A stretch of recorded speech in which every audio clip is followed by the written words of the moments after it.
জয় জয় বসুধাজা নবাপ্রাণ গঙ্গা বীর চন্দ্র জয় জয় বসুধাজা নবাপ্রাণ গঙ্গা বীর চন্দ্র জয় জয় কালিদাস জয় ধরণে দত্ত জয় জয় কালিদাস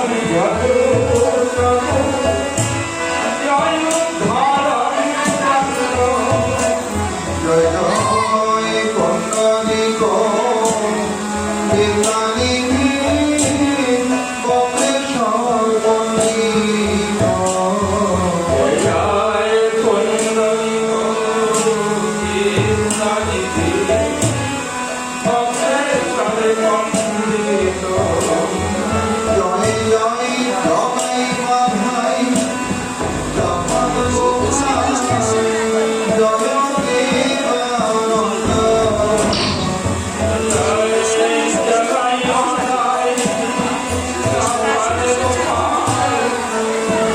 দেবানন্দ জয় জয় ওড়িয়া ভূমিয়া গৌর ভক্তবৃন্দ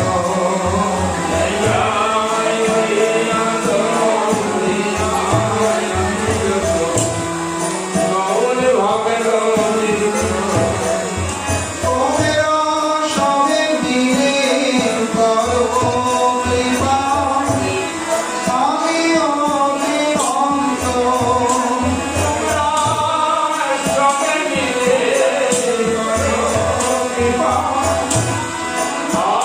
অবিরন্ত আমায় কৃপা করে দাও হে নিতাই গৌর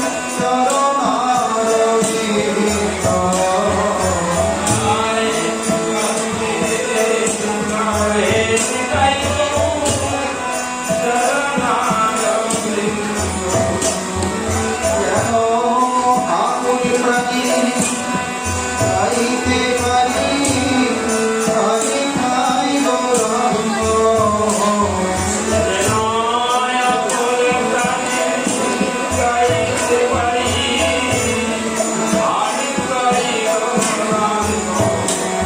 যেন দিবানিশি হইলে হরি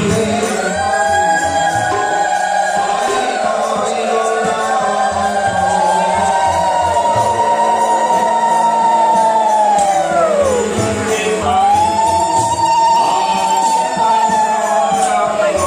গাইতে পারি হরি ঠাই গৌরাঙ্গ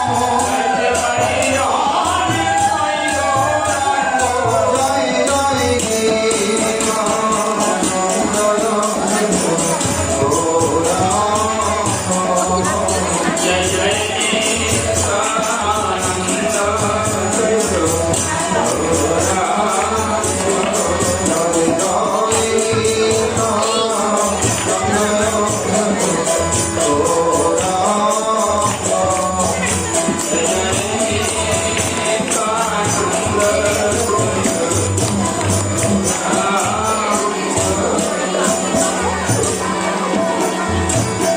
হরে কৃষ্ণ হরে কৃষ্ণ কৃষ্ণ কৃষ্ণ হরে হরে হরে রাম হরে রাম রাম রাম হরে হরে হরে কৃষ্ণ হরে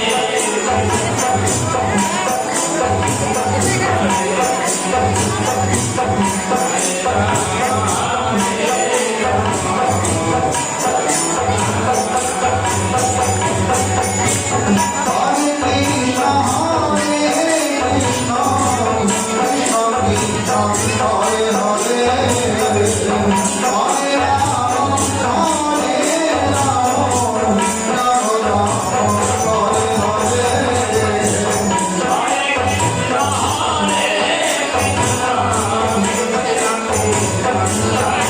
Hare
श्री राधा सुदर्शन लाल जीव की सुदर्शन सेवा संघ की कुलपति पवन जगन्नाथ देव की गिरिराज महाराज की आज के आनंद की पूर्वादक्षण श्री श्री रसरंजन गोस्वामी प्रभु की पूर्वादक्षण श्री श्री गौर हरिदास गोस्वामी प्रभु की पूर्वादक्षण श्री श्री गोविंददास गोस्वामी प्रभु की पूर्वादक्षण श्री श्री कृष्णदास गोस्वामी प्रभु की आपन गुरु महाराज की निताई गौर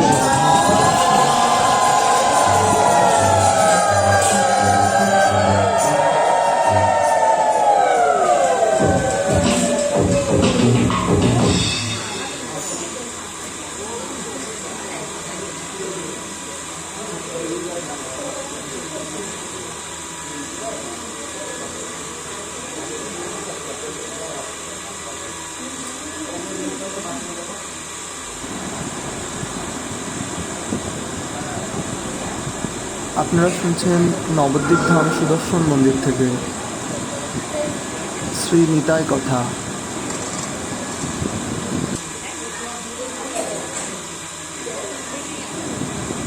পরবর্তী ভিডিওগুলি দেখতে চ্যানেলটিকে লাইক, শেয়ার এবং সাবস্ক্রাইব করুন।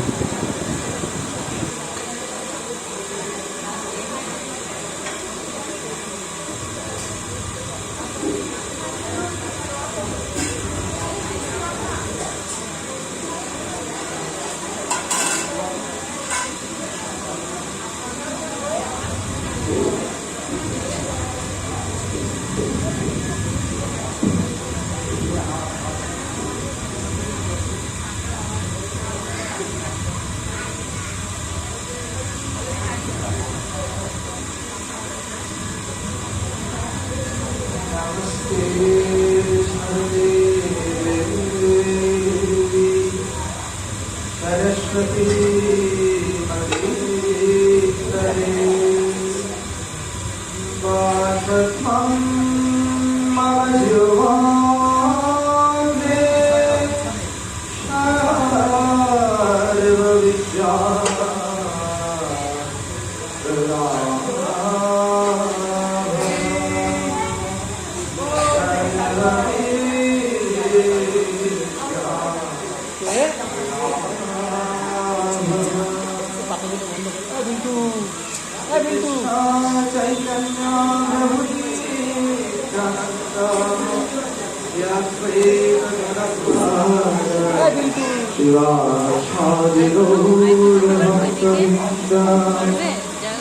जय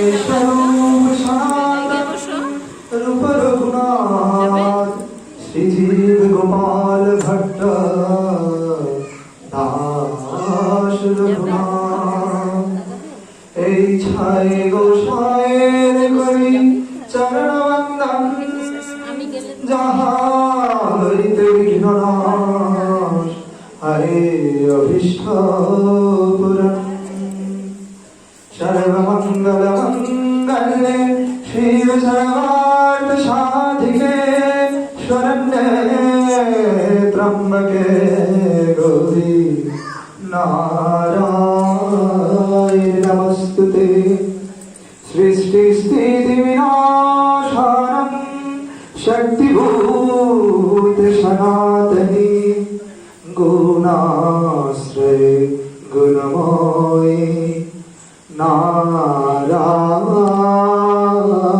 नमस्तुते नमो शरणागत दीनार्त परित्राण परायणे सर्वशान्ति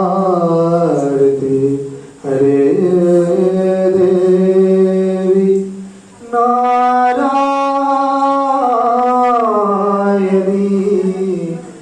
नमस्तुते जय नारायणी नमस्तुते जय नारायणी नमस्तुते सत्सुता वैष्णवे करि नमस्कार सবে পদধূলি দেহ মস্তকে আমার हरे कृष्णा कृष्णा कृष्णा हरे हरे हरे राम राम राम हरे हरे हरे कृष्णा कृष्णा कृष्णा हरे हरे हरे राम राम राम हरे हरे ताय गौर प्रेमानंद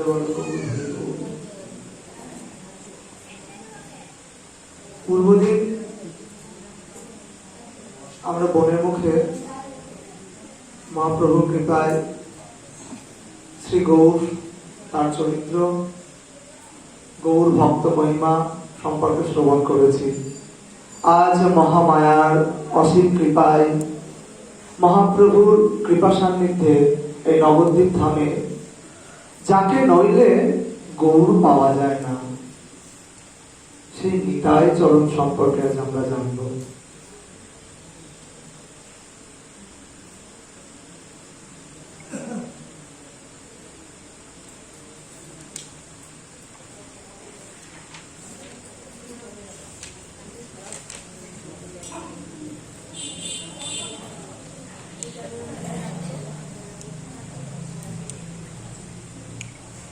নরোত্তম ঠাকুর একটি পদে গাইছেন, নিতাই পদ কমল কোটি চন্দ্র সুশীতল, যে ছায়ায় জগত জুড়ায়, হেন নিতাই বিনে ভাই রাধা কৃষ্ণ পাইতে নাই, দৃঢ় করি ধর নিতায়ের পায়, সে সম্বন্ধ নাহি যার বৃথা জন্ম গেল তার, সেই পশু বড় দুরাচার, নিতাই না বলিল মুখে মজিল সংসার সুখে, বিদ্যা খুলে কি করিবে তার, অহংকারে মত্ত হইয়া আর নিতাই পদ পাশরিয়া, অসত্যরে সত্য করি মানি, নিতায়ের করুণা হবে, ব্রজে রাধা কৃষ্ণ পাবে, ভজ নিতায়ের চরণ দুখানি, নিতায়ের চরণ সত্য তাহার সেবক নিত্য, নিতাই পদ সদা করো আস, নরোত্তম বড় দুঃখী অনিতাই মরে কর সুখী, রাখো রাঙা চরণের পাশ, রাখো রাঙা চরণের পাশ, আমায় রাখো রাঙা চরণের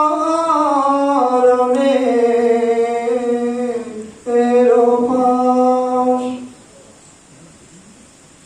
এই হচ্ছে নিতাই চাঁদ। নিতাই চাঁদ জন্মেছেন একচক্রধাম। আমরা সবাই নাম শুনেছি একচক্রধামের। মার্গশীর্ষ শুক্ল পক্ষে ত্রয়োদশী তিথিতে হরাই পণ্ডিত এবং পদ্মাবতী দেবীর গর্ভে জন্মগ্রহণ করেন আমার নিতাই চাঁদ। এই নিতাই চাঁদ সম্পর্কে বলতে গেলে হয়তো সারাদিনই শেষ হবে না, কিন্তু আমার মধ্যে যে নিতাই সম্পর্কেও বিশেষ জ্ঞান রয়েছে তা নয়, বই থেকে, গ্রন্থ থেকে, সাধু মুখে, গুরু মুখে এবং গুরুজনদের মুখ থেকে যেটুকু শুনেছি সেটুকুই বলবার চেষ্টা করছি।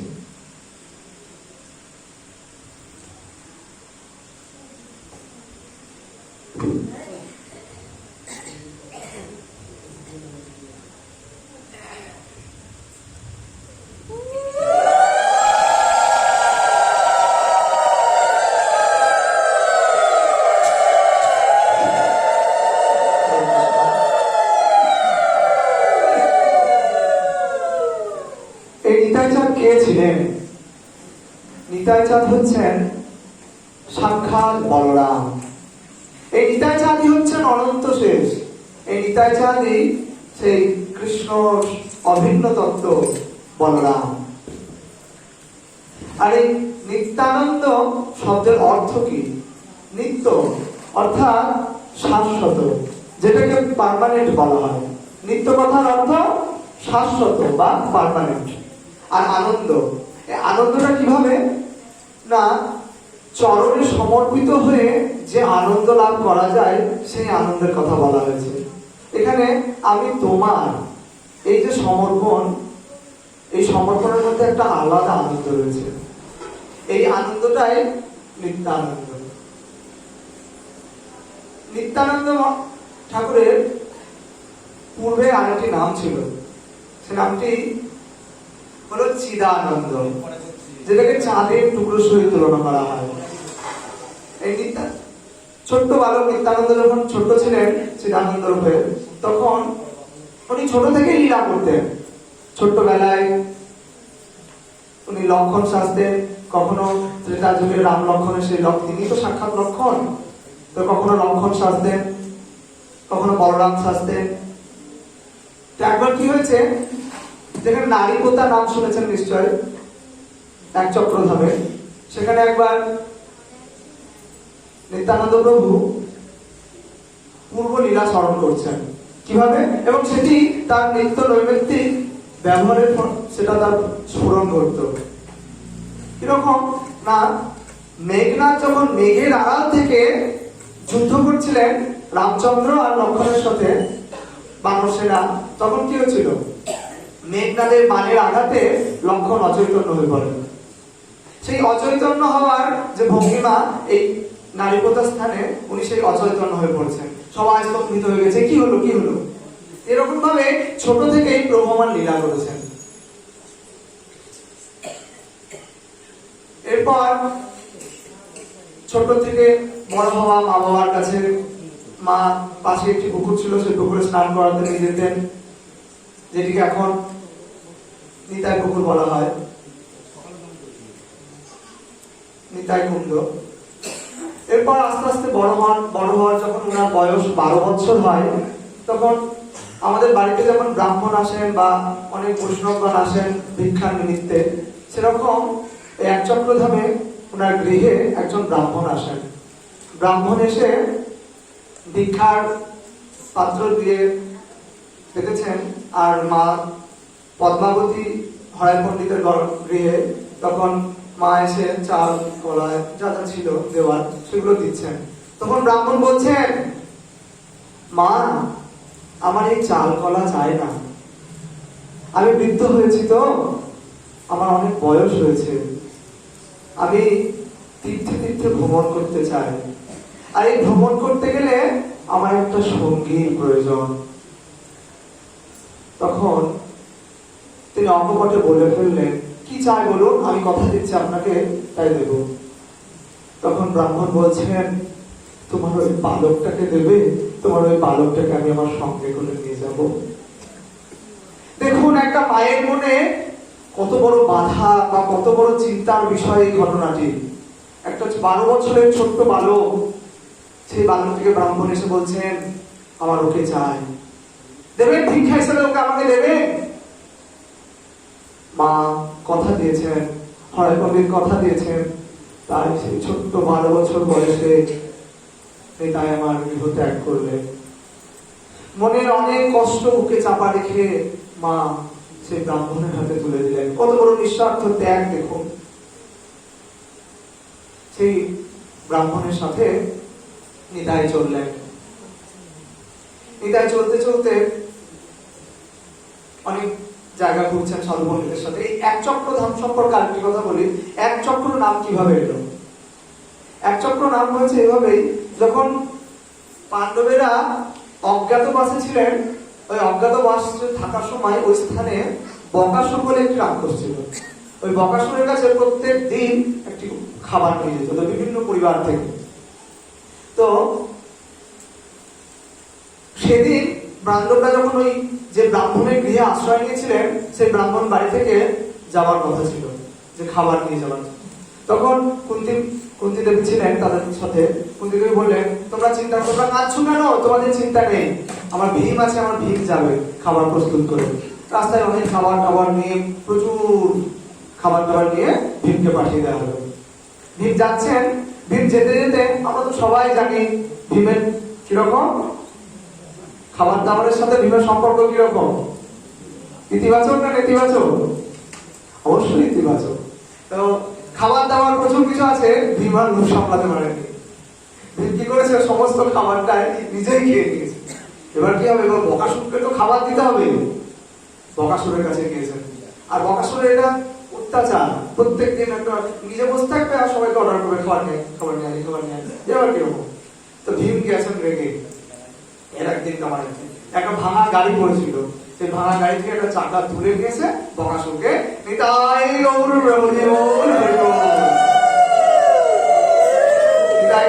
করে দিলেন। এবং ওই যে চক্রটি তুলে নিয়েছিলেন, সেই থেকে ওই জায়গাটার নাম হয় এক চক্রধাম। আরেকটি কথা প্রচলন আছে, আমরা মহাভারতে যুদ্ধ দেখছি, যুদ্ধ চলছে, এমন সময়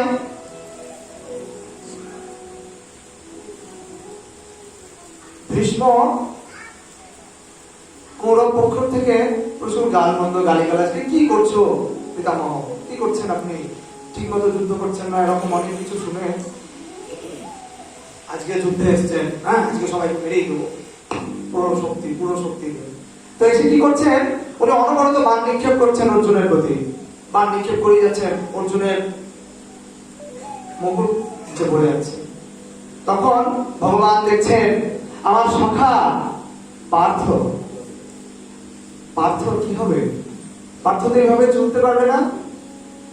তাই তিনি প্রচন্ড রেগে গেলেন এবং রথ থেকে নেমে, এই যে রথের চাকা পড়েছিল, সেই রথের চাকা তুলে নিয়ে হাতে ঘোরাতে লাগলেন এবং ঘুরিয়ে আজকে ভীষ্ম শেষ দিন, এবং ভীষ্মকে বধ করতে উদ্যত হলেন।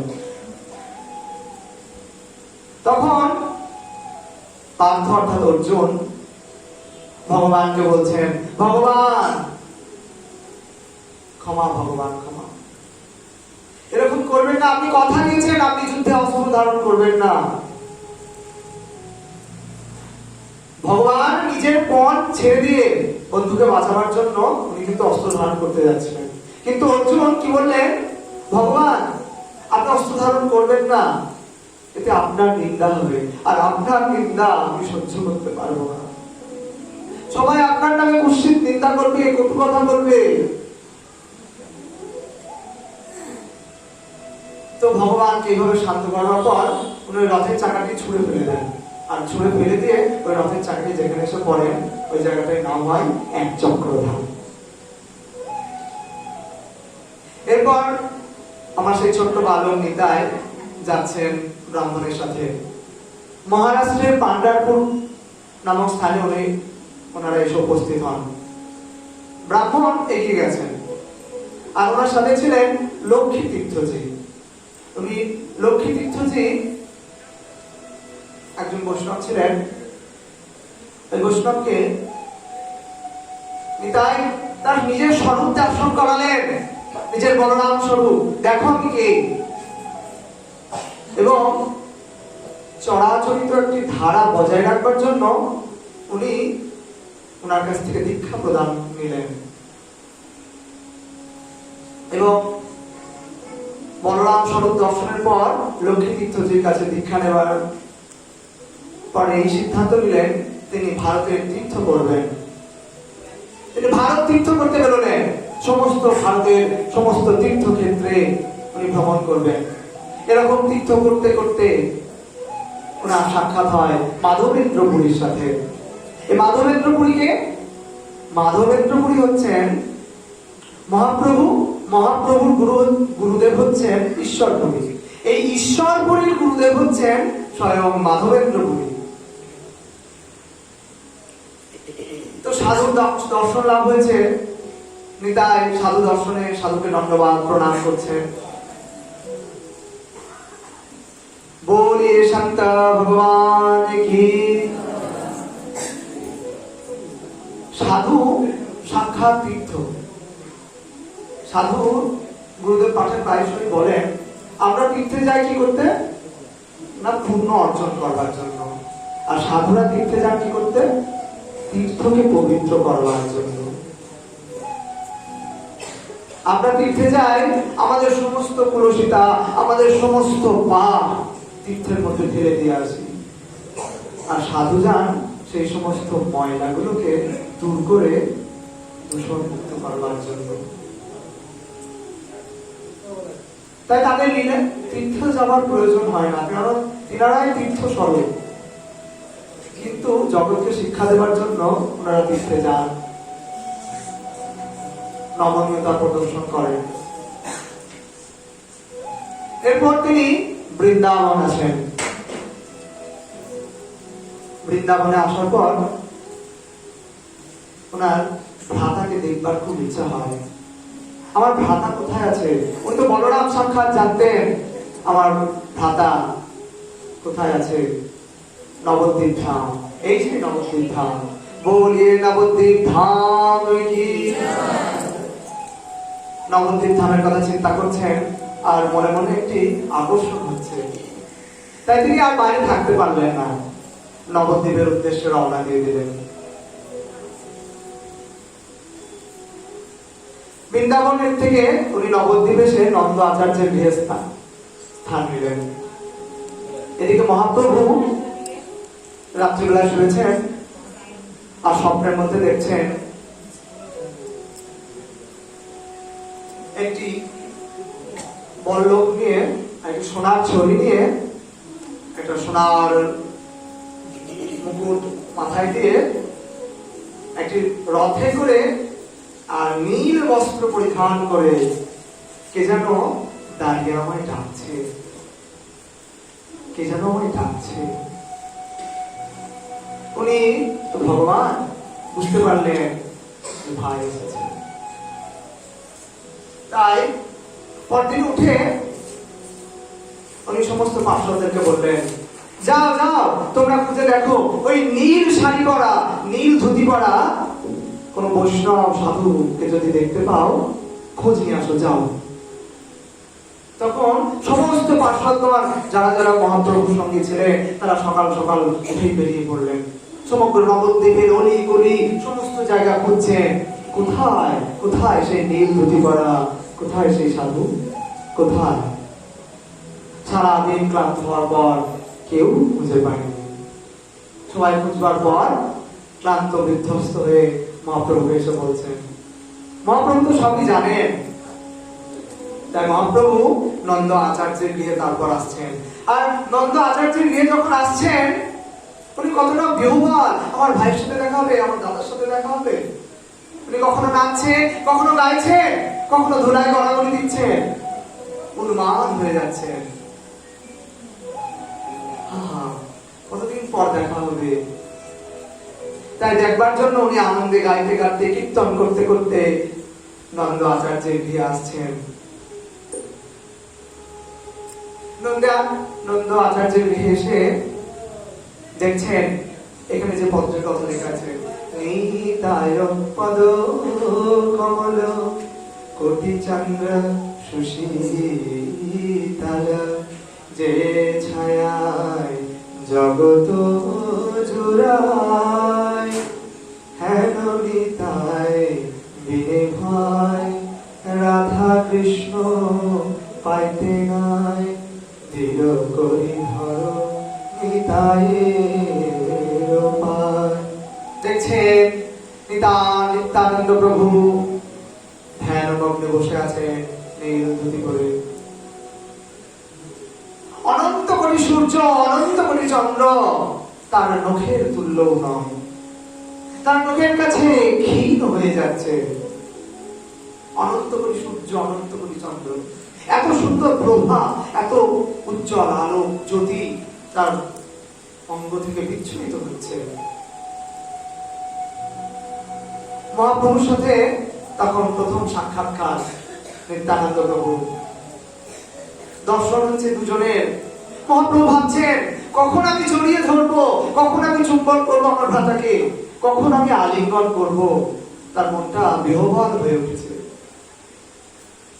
আর এই নিতাই চরণ পদকমল কোটিচন্দ্র সুশীতল, কোটিচন্দ্র সুশীতল।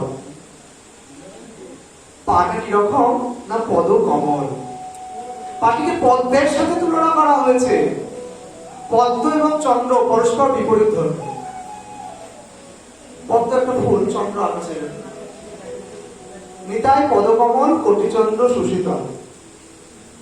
কিন্তু এই জায়গাটায় এক হয়ে গেছে। কিভাবে না, পদ্মের মধ্যে একটা কোমলতা, মকরন্দ রস রয়েছে, যে রসে আমাদের সমস্ত ভক্তগণকে, সমস্ত গৌর ভক্তগণকে মকরন্দ রসে ডুবিয়ে দেয়। এই পদ্মের মধ্যে সেই মকরন্দ রস রয়েছে। আর চন্দ্র, চন্দ্রের মধ্যে, চন্দ্রের কাছ থেকে ছায়া কিভাবে আসবে? চন্দ্র তো আলো দেয়, চন্দ্র আবার ছায়া থেকে আসছে।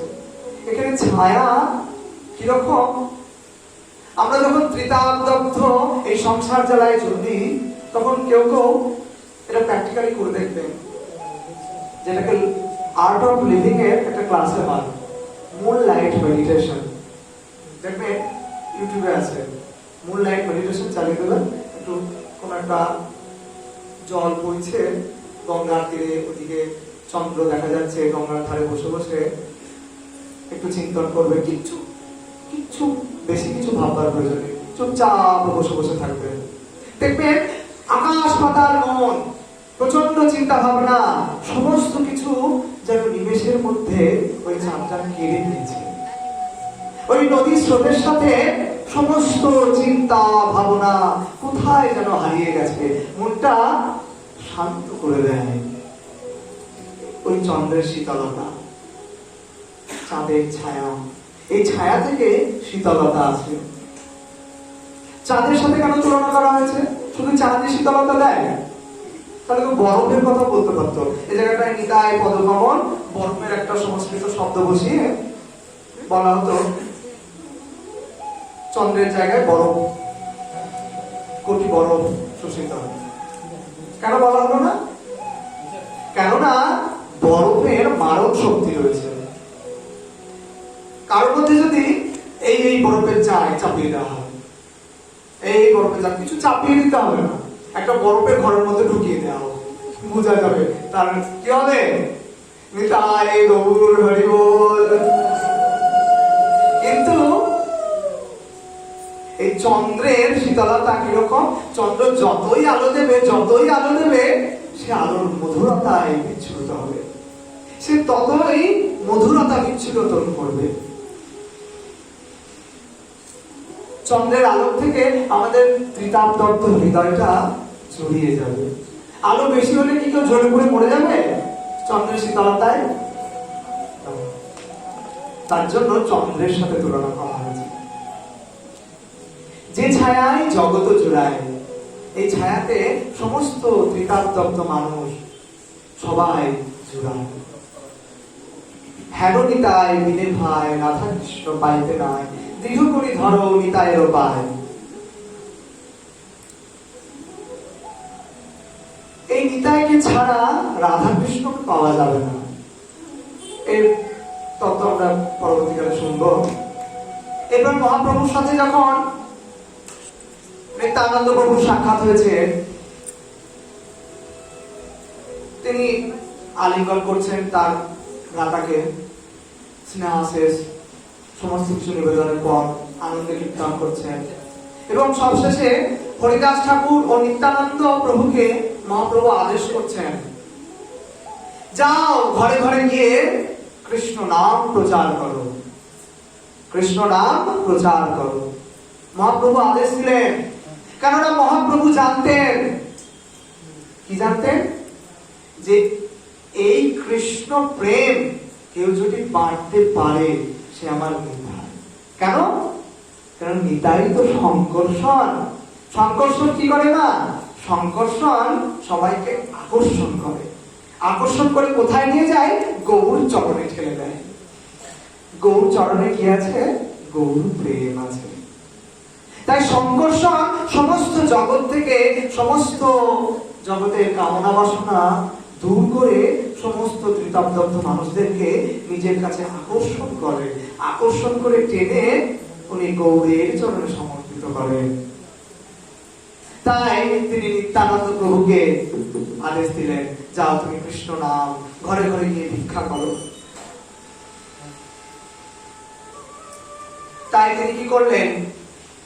দন্তে তৃণ ধরি নিতাই নগরে বেড়ায়, যারে দেখে তারে কহে দন্ত্রে তৃণ ধরি, আমারে কিনিয়া লও বল গৌর হরি।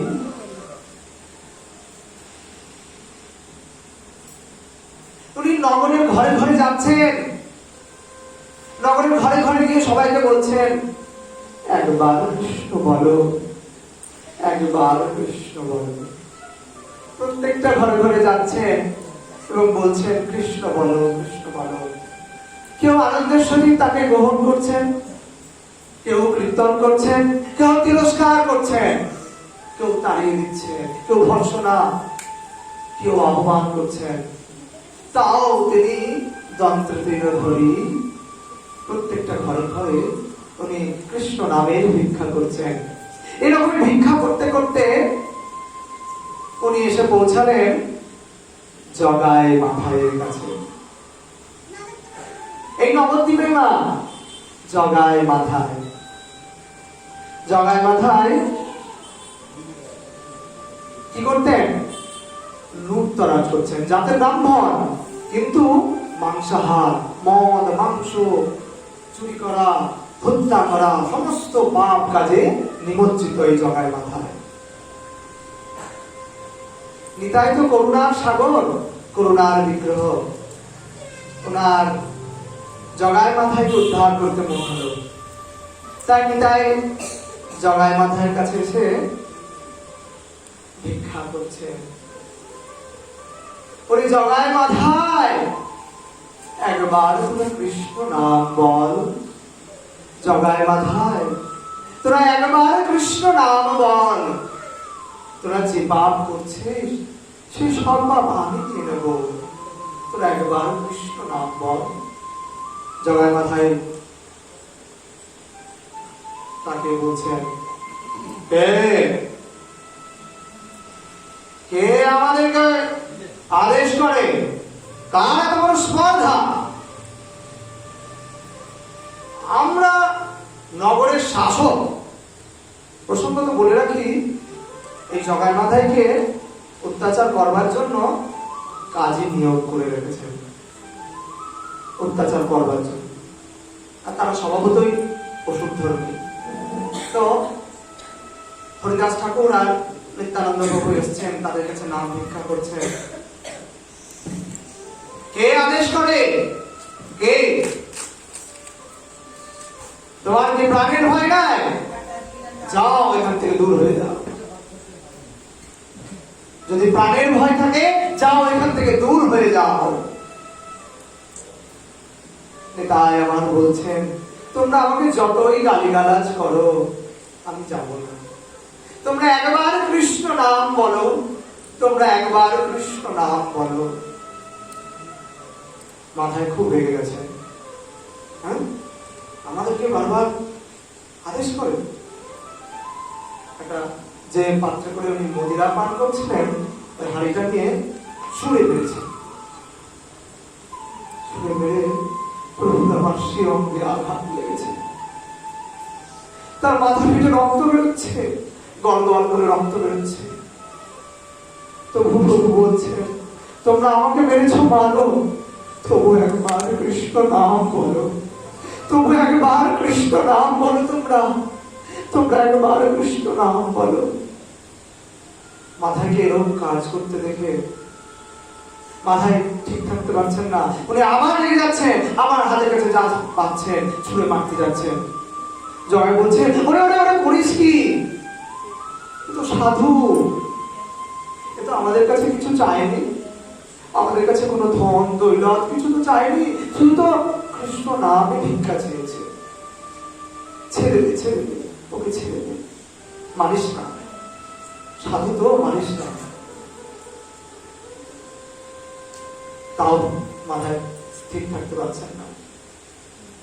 প্রভু বারবার ক্রন্দন করছেন আর বলছেন, তোমাদের সমস্ত পাপ আমি নিয়ে নিলাম, তোমাদের সমস্ত পাপ আমি নিয়ে নেব, তোমরা একবার কৃষ্ণ নাম বলো, তোমরা একবার কৃষ্ণ নাম বলো। ওরে জগায়, ওরে মাথায়, তোরা একবার কৃষ্ণ নাম বল, তোরা একবার কৃষ্ণ নাম বল, তোরা একবার কৃষ্ণ নাম বল। কৃষ্ণ নামের এই ভিক্ষা করছেন প্রভু আমার। মাথা দিয়ে রক্ত পড়ছে ঝরঝর করে, রক্তের ধারায় প্রভুর সমস্ত কাপড় রক্তবর্ণ হয়ে যাচ্ছে।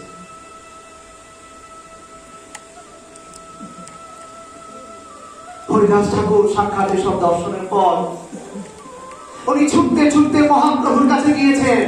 মহাপ্রভুর কাছে গিয়ে সমস্ত ঘটনা বর্ণনা করলেন। মহাপ্রভু সমস্ত কথা শুনে, গৌর পার্ষদ সমস্ত কথা শুনে মহাপ্রভু খুবই লেগে গেলেন। হ্যাঁ, আমার নিতাইকে মেরেছে, আমার নিতাইকে মেরেছে, আমার নিতাইকে মেরেছে। মহাপ্রভু স্থির থাকতে পারলেন না। উনি তার সঙ্গে সমস্ত সঙ্গদেরকে নিয়ে ছুটতে ছুটতে সেই স্থানে আসলেন, আসছেন এবং গর্জন করতে করতে আসছেন, সুদর্শন সুদর্শন সুদর্শন। উনি আকাশে সুদর্শনকে আহ্বান করতে করতে আসছেন। মহাপ্রভু চরণ লেগে গেছে, আকাশে সুদর্শনকে ডাকছেন। আর আকাশের সমস্ত তত্ত্ব এক হয়ে সুদর্শনের আকার ধারণ করে সেই সুদর্শন তীব্র বেগে এই ভূতলে নেমে আসছে। নিত্যানন্দ প্রভু দেখলেন, এ কি সাক্ষাৎ সুদর্শনকে আহ্বান করেছেন প্রভু আমার। এদিকে মহাপ্রভু চলে এসেছেন আর সুদর্শন উপরে সুদর্শনকে আহ্বান করেছেন। নিত্যানন্দ প্রভু বলছেন, প্রভু ক্ষমা করো, প্রভু ক্ষমা করো, এ তোমার রূপ নয়। তুমি রামচন্দ্র হয়েছিলে যখন তীর্থরূপ নিয়ে যুদ্ধ করেছিলে, কৃষ্ণ যখন হয়েছিলে সুদর্শন চক্র ধরে বহু অসুরকে তুমি দমন করেছিলে, শিক্ষা দিয়েছিলে জগৎকে। কিন্তু এই কলিযুগে তুমি তো অস্ত্র ধারণ করবার জন্য আসনি প্রভু, তোমার অস্ত্র তো প্রেম। প্রভু তুমি কৃপা করো, প্রভু তুমি কৃপা করো, এই জগায় মাথায় কি তুমি কৃপা করো প্রভু, এই জগায় মাথায় কি তুমি কৃপা করো। প্রভুর কাছে কৃপা প্রার্থনা করছেন নিত্যানন্দ প্রভু। কতটা করুণার বিগ্রহ চিন্তা করো, তার তাকে মেরেছে, মাথা দিয়ে রক্ত পড়ছে গলগল করে, যারা মেরেছে তাদের জন্য অনেক কৃপা প্রার্থনা করছেন, প্রভু এদের কৃপা করো। প্রভু বলছেন, ক্ষমা, কোনো ক্ষমা নেই এদের। ওরা যদি আমার মাথায় আঘাত করত আমি ওদেরকে ক্ষমা করে দিতাম, কিন্তু ওরা তোমার মাথায় আঘাত করেছে, আমার নিতাইয়ের মাথায় আঘাত করেছে। আমার নিতাইয়ের মাথায় আঘাত করলে কোনো ক্ষমা নাই, কোনো ক্ষমা নাই। ওদের 7 জন্ম কোনো উদ্ধার হবে না, 7 জন্ম কোনো উদ্ধার নেই, কোনো ক্ষমা নাই ওদের, কোনো ক্ষমা নাই। নিত্যানন্দ প্রভু আবার করজোড়ে বলছেন, প্রভু ক্ষমা করো, প্রভু ক্ষমা করো। পাদপদ্মে পড়ে গেছে, প্রভুকে বলছেন, প্রভু কৃপা করো, প্রভু অধমজনে কৃপা করো, প্রভু এর অধমকে মোসমপতিত নাই ত্রিভুবন দেখো চায়, নরোত্তম পবন নাম ধরো ঘোষক সংসার না পতিত পবন শ্যাম, নিজ দাস করো গিরিধর, নরোত্তম বড় দুঃখী নিতাই মনে করো সুখী, তোমার ভজন সংকীর্তনে অন্তরায় নাহি যায়। আমার মতো অধম কেউ না, এই অধমকে তুমি কৃপা করো, কৃপা করতে বলছেন। আর বলছেন মাথায় আমায় মারেনি, মাথায় ওই হাড়টা অন্যদিকে ছুটতে গিয়েছিল, আমারই ভুল। আমি ওই পথ দিয়ে যাচ্ছিলাম, তখন আমার মাথায় এসে পড়ে। তুমি আর দোষ দেখতে শোনাও দে।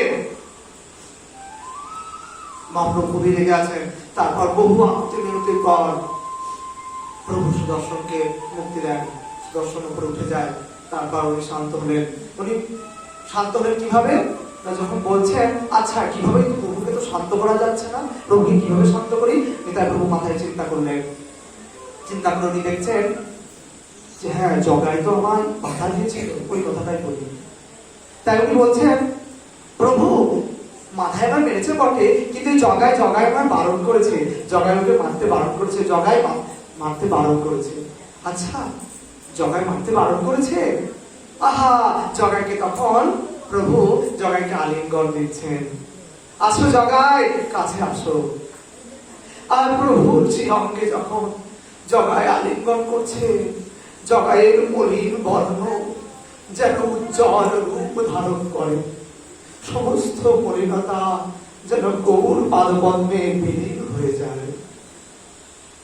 জগাইকে এইভাবে প্রভুর আলিঙ্গন পেতে দেখে মাথায় আচ্ছা আমার ভাইয়ের মুক্তি হয়ে গেলে হবে, আর আমি পাবো না, পায়ে পড়ে গেছে। পায়ে পড়ে গিয়ে বলছেন প্রভু আমাকে মুক্তি করো, আমাকে মুক্তি দাও, আমাকে মুক্তি দাও প্রভু। না, তোর মুক্তি নেই, তুই আমার নিতাইকে মেরেছিস, তোর মুক্তি নেই। তোকে মুক্তি দিতে পারে একজন, তুই আমার ভক্তকে মেরেছিস, আমার ভক্তই যদি তোকে ক্ষমা করে তাহলে আমি ক্ষমা করব। তখন নিতাই মাথায় তো ক্ষমার বিগ্রহ, উনি তো করুণা করবার জন্যই রয়েছে। উনি সঙ্গে সঙ্গে মাথায় কি ক্ষমা করলেন এবং গলায় জড়িয়ে নিলেন। এবং গলায় জড়িয়ে নেওয়ার পর তারপর মহাপ্রভুর কৃপা দুজনে একসাথেই পেলেন। মাথায় বলছেন আমরা তো দুজনেই একসাথে পাপ কাজ করেছি, আমি যদি মুক্তি পেতে পারি তাহলে আমার ভাতাকে মুক্তি দেন প্রভু। তাই ভাতার মুক্তি হলো এবং মহাপ্রভু আদেশ করলেন যাও ওই গঙ্গার পাড়ে একটি ঘাট, তোমরা যে অর্থ সংগ্রহ করেছো লোকের কাছ থেকে অপথে কুপথে, সেই সমস্ত পয়সা দিয়ে ঘাট নির্মাণ করো। ঘাট নির্মাণ করে সেই ঘাট দিয়ে সমস্ত নগরের বাসী, সমস্ত নবদ্বীপ বাসী, সমস্ত সাধুগুরু বৈষ্ণবদের যখন গঙ্গা স্নান করে যাবে তাদের চরণটা ধুয়ে দেবে আর প্রার্থনা করবে আমাকে ক্ষমা করো, কারণ তাদের কাছে তো অনেক পাপ কাজ করেছো। তাদের চরণ ধুয়ে দেবে আর তাদের কাছে ক্ষমা প্রার্থনা করবে। আর প্রতিদিন 2 লক্ষ কৃষ্ণ নাম করবে। তারপর জগাই মাথায় প্রভুর কথা মতো নবদ্বীপের এখনো সেই ঘাট রয়েছে এবং সেখানে সাধুগুরু বৈষ্ণব যারা আসে তাদের পাটা ধুয়ে দেয় আর তাদের কাছে চোখের অশ্রু দিয়ে টপ টপ করে পায়ের মধ্যে করে আর পাটা ধুয়ে দেয় আর প্রার্থনা করে প্রভু আমাকে মুক্তি দাও, আমাকে ক্ষমা করো প্রভু, আমাকে ক্ষমা করো। এই হচ্ছে নিতাই চাঁদ। নিতাইয়ের করুণায় জগার মাথায় উদ্ধার হয়ে গেল। আজ নিতাই চাঁদের করুণার ফলে যে জগার মাথায় কে সমস্ত নগরের লোক, সমস্ত নগরের বাসী, যার 2 চোখের বিষ, চোখের বালি দেখতে পারত না, আজ সেই জগাই মাথায়ের সমাধিস্থলে সবাই প্রণাম করে, সবাই এসে প্রণাম করে, কৃষ্ণ ভক্তি ভিক্ষা করে। তারপর তারা প্রভু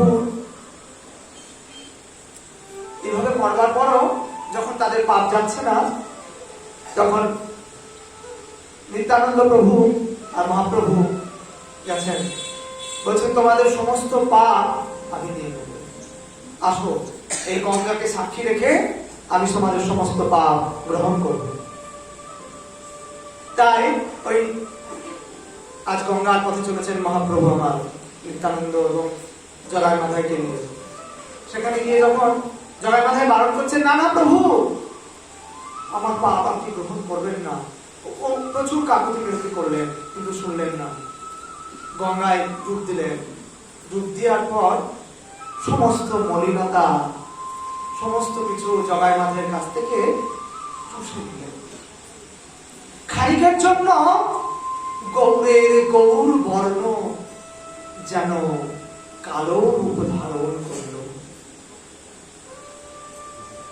জগাই মাথায় চিন্তা করে বলছেন, কি হলো? আমাদের সমস্ত মলিনতা প্রভু গ্রহণ করে প্রভুর শ্রী অঙ্গে কালিমা লেপে গেল। হায় হায়, কি অধম, কি অধম আমরা।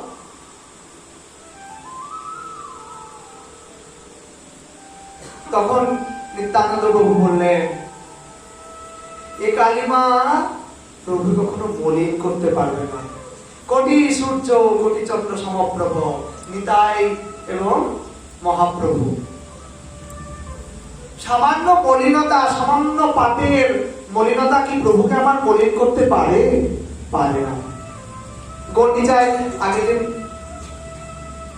আমাদের দাদা পার্থদা বলছিলেন না যে গন্ডিচায় যখন প্রভু মার্জন করছেন, সমস্ত মার্জনের ধূলিমাগুলো যখন গায়ে এসে পড়ছে, প্রভুর শ্রীঅঙ্গ যেন আরো উজ্জ্বল থেকে উজ্জ্বল হয়ে উঠছে। প্রভুর অঙ্গ যেন ফেটে পড়ছে, প্রভুর অঙ্গের উপরের ছটা যেন ছিটকে পড়ছে, এরকম হয়। তো এই সামান্য মলিনতা প্রভু শ্রীঅঙ্গকে কালো করতে পারে না? না, এ কালো সে কালো নয়। তাহলে এই কালো কি? এ কালো প্রভুর লীলা। কি লীলা দেখালেন? উনি সাক্ষাৎ প্রথমে সুদর্শনের দর্শন করিয়েছিলেন জগাই মাথায় উদ্ধার করার সময়, আর এই নদীর ঘাটে গঙ্গা তীরে কি দর্শন করালেন? বলছেন উনি এই কলিযুগে গৌর রূপে, শ্রী গৌর, এবং তিনি সাক্ষাৎ ব্রজেন্দ্র রঞ্জন, সেই কালা ছোড়া, সেই কালা লেখা, সেই কালা কুষ্টি, সেই কালা ভগবান, সেই কৃষ্ণ, সেই মধুসূদন, ইনি সেই। এই লীলা তোমাদের কাছে প্রভু প্রসন্ন হয়ে দর্শন করালেন। তোমরা অতি সৌভাগ্যবান। এ মলিনতা নয়, এ প্রভুর লীলা। একই অঙ্গে তোমাকে কৃষ্ণ এবং গৌর দুই দর্শন করালেন। রাধারানী ভাব নিয়ে এসেছেন তো, তাই গৌর হয়ে এসেছেন। আগে ছিলেন কালো, পরে হয়েছেন গৌর।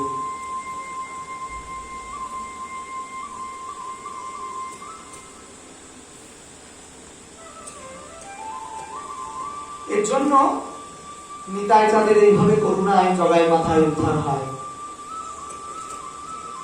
এরকম আরেকটি ঘটনা রয়েছে। রঘুনাথ দাস গোস্বামী মহাপ্রভুর কাছে যতবার যায়, মহাপ্রভু ফিরিয়ে দেয়। মহাপ্রভুর কাছে এসছে, আমাদের সঙ্গে রাখুন। মহাপ্রভু ফিরিয়ে দিচ্ছেন, যা বাড়ি যা বাড়ি পড়াশোনা করুন, বাবা মাকে দর্শন, বাবা মার দর্শন, তাদের সেবা করুন।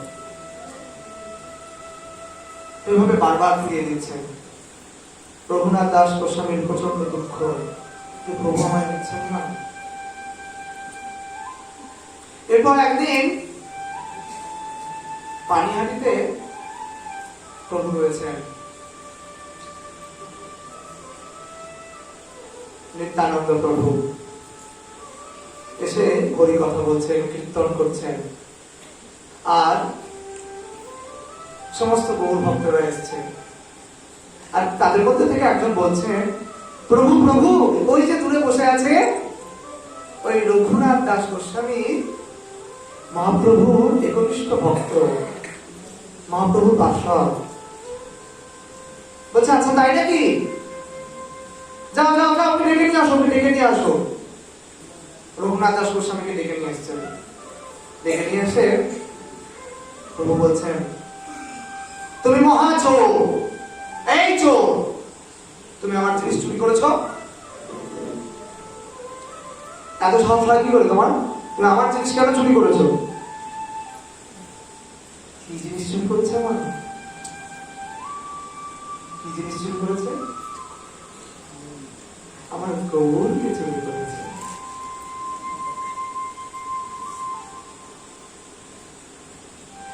এই গৌরের মালিক কে? প্রভু নিত্যানন্দ। আর গৌর হচ্ছেন নিত্যানন্দের ধন বা সম্পত্তি। তা মালিককে না জানিয়ে কারো ধন যদি নিয়ে নাও, সেটা কি হয়? চুরি করা হয় না? সেরকম নিত্যানন্দ প্রভু বলছেন, এই চোরে দিগাই তো শাস্তি হবে। তুই আমাকে না জানিয়ে আমার ধন চুরি করেছিস, এদিকাই তুই পাবি না। আমার তোর চুরি করেও লাভ নেই, তুই পাবি না। মালিকের কাছ থেকে অনুমতি না নিয়ে জিনিস নিয়ে কোনো লাভ হয় না। চুরি করা বৃথা যায়। তাই প্রভু শিক্ষা দেওয়ার জন্য বলছেন, শাস্তি দিলেন, বলছে তোমার শাস্তি হবে দণ্ড অপরাধ নামে। তোমরা সবাই জানো দণ্ড অপরাধ মানিয়ে এখন উৎসব পালিত হয়। এখানে সমস্ত যে গৌর ভক্ত রয়েছে, এই হরিকথার পর সমস্ত ভক্তকে দই চিড়ে খাওয়াতে হবে তোমাকে, এটাই তোমার শাস্তি। এখন ওই দই চিড়ার উৎসব বলে পানিয়াল কলকাতার কাছে আমরা গেছি বন্ধুদের সাথে, সেদিন ঘুরতে ঘুরতে পানিয়াটি দর্শন হয়েছে। পানিয়াটিতে গাছটির তলায় এই গাছটি, তো সেই যে গাছটির তলায় বসেছিলেন সেই গাছটি দর্শন করলাম। তো রঘুনাথ দাস গোস্বামী সবাইকে দই চিড়া খাওয়াচ্ছেন। এমন সময় নিত্যানন্দ প্রভুকে আহ্বান জানালেন। প্রভু স্বয়ং ওখানে আসলেন। মহাপ্রভু এসে সবাই মিলে একসাথে হরিনাম সংকীর্তন শুরু করলেন।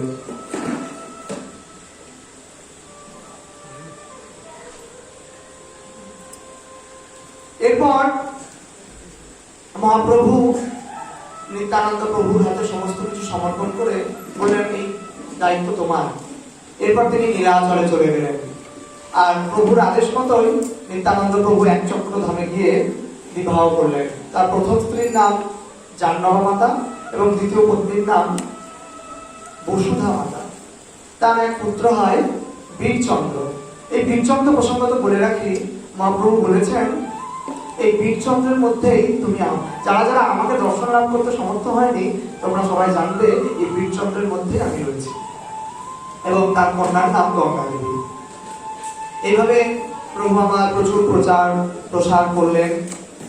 প্রচার করবার পর উনি বাঁকে বিহারী বলে একটি ঠাকুর রয়েছে, সেই ঠাকুরের কাছে কীর্তন করতে করতে আসছে। কীর্তন করতে করতে এসে বাঁকে বিহারীর মধ্যে বেরিয়ে হয়ে গেলেন। এইভাবে নিত্যানন্দ প্রভু তার লীলা সংবরণ করলেন। তাই বলছেন, সে সম্বন্ধ নাহি যার, বৃথা জন্ম গেল তার, সেই পশু বড় দুরাচার। এই নিতাই, যে নিতাই আমাদের গৌরের সাথে বেঁধে দেয়, সেই নিতাইয়ের সঙ্গে যদি সম্বন্ধ না থাকে, সে তো মানুষ নয়, সে তো পশু। এই মানব জীবনটা আমরা পেয়েছি কিসের জন্য? হরি ভজন করবার জন্য, সাধন করবার জন্য। আর এই সাধনে প্রবৃত্ত করেন কি আমাদের নিতাই। তাই নিতাইয়ের সাথে যার সম্বন্ধ নেই, সেই পশু বড় দুরাচার। নিতাই না বলিল মুখে, মুচিল সংসার সুখে, বিদ্যা ভুলে কি করিবে তার? এরকম বিদ্যা পাণ্ডিত্য দিয়ে কিচ্ছু হবে না। এই বিদ্যা পাণ্ডিত্য এগুলো কি? অহংকার। এই অহংকার থাকলে ভক্তি পথে এগোনো যায় না। তাই বলছেন, অহংকারে মত্ত হইয়া নিতাই পদ পাশরিয়া, অসত্যরে সত্য করি মানি, নিতাইয়ের করুণা হবে, ব্রজে রাধা কৃষ্ণ পাবে, ভজ নিতাইয়ের চরণ দুখানি। এই নিতাইয়ের করুণা হলেই, নিতাইয়ের করুণা হলে কি হবে? গৌর পাবে। নিতাইয়ের করুণা হলে গৌর পাবে, গৌরের করুণা হলে ব্রজে যাবে, ব্রজের সাথে গোপী দেব পাবে, আর গোপী দেব পেলে রাধা কৃষ্ণের সেবা হবে। এই যে ক্রম, সিঁড়ি ঢেকে তো যাওয়া যায় না। নিতাইয়ের চরণ সত্য, তাহার সেবক নৃত্য, নিতাই পদ সদা করবাস, নরোত্তম বড় দুঃখী, নিতাই মরে করো সুখী, রাখো রাঙা চরণের উপর। এই নিতাই চরণকে যারা ভুলে গেছে তারা প্রকৃতই দুঃখী। এই দুঃখী জনকে, আমার মতো নরোত্তমকে প্রভু নিতাই তুমি ক্ষমা করো, তুমি আশীর্বাদ করো, তুমি সুখী করো, তোমার রান্না চরণে, তোমার সেই পদকমলের পাশে নিয়ে চলো, যে পদকমল আমাকে প্রভুর চরণে ঠেলে দেয়।